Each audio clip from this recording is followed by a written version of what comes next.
do print stuff these days, but you could paper the walls with the emails and messages that we've had from businesses, whether it's potato sellers in Ayrshire, whether it's cheese makers in Aberdeen and Grampian, telling us about the ongoing impact of the border checks on goods going from the UK to the EU and the cost that that's involved.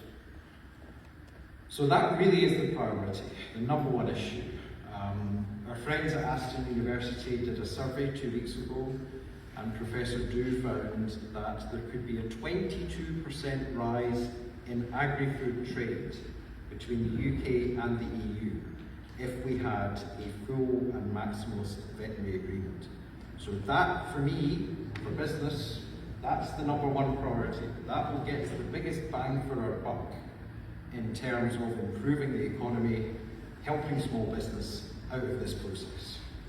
And we've got to be prepared, I think, for it to be a very full veterinary agreement. We published a document a couple of months ago. We said, if the government, UK government, also devolved administrations, align in full with the primary regulations of the European Union on trading goods, that's what we want.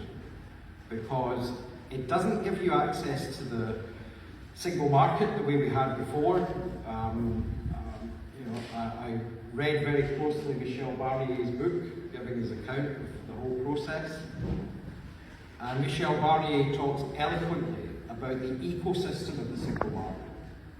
And as Peter, you alluded to, it's not just about the primary regulations, it's all the secondary and the tertiary decision making that we're now not part of because we're not part of EU regulatory bodies.